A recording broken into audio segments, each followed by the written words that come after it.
Good day, Kamaster! Welcome back to our BMI Motorite YouTube channel. Narito na naman ang inyong lingkod upang magbahagi ng panibagong video. So, ang topic natin sa araw na ito ay ilang oras nga ba kinakargahan or mapo-full charge ang 3SM na battery. So, meron po tayong battery dito na brand ng Ultra Plus. Ayan po.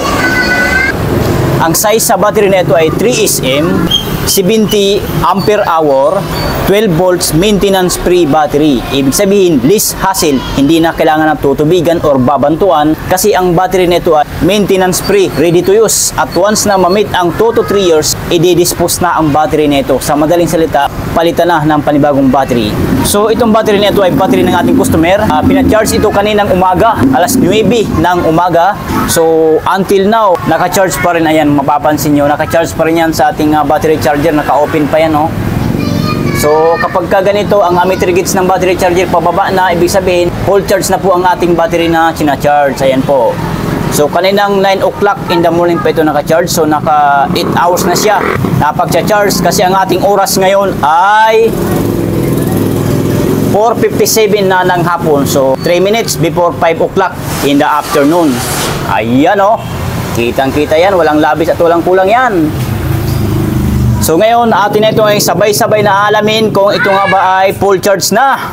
Unang-una, kapag ganito ang battery natin naka-charge sa ating battery charger, saan po ba ang ating unahin na gagawin dyan o gagalawin? Basically, dito tayo sa kanyang AC. Ayan. Alternating current. I-off natin yan. Pansin nyo, wala ng ilaw at bumaba ng ammeter gauge sa ating battery charger. Then i-off rin po natin itong DC, ha. Huwag natin pabayaan na nakaangat yan. Kasi may kurente pa yan nandoon. Kailangan patayin pa rin natin to. Ayan, so patay na. And then, alisin natin yung kanyang dalawang alligator clip na positive at negative. So ngayon, naalis na natin. So atin na itong i-battery tester gamit itong ating battery tester. Ito ang itsura. Ayan. Sa mga hindi nakakalam, paulit-ulit ko po na sinasabi ito. Kapag pula, kulay-pula na alligator clip ng ating battery tester, dito natin siya kakabit. Dito. Ayan po. Yung plus sign na yan, ilapit ko ang camera para makita nyo na mabuti. Ayan, oh. Yan. Pero hindi nyo dyan ikakabit. Wala namang kabitan dyan, di ba? Oh, di ba? Dito nyo po sa polarity ng isang baterya. Diyan nyo po ikakabit ang positive alligator. Yan. Dito naman sa kabila, minus sign. Ayan, minus sign. Ano po ba ibig sabihin ng minus sign? Ayan. Ibig sabihin, itong polarity ng isang baterya, ito ang ground baga. Ground. Negative polarity ng isang battery. Ito namang alligator clip ng ating battery tester na kulay itim, dyan natin ikakabit.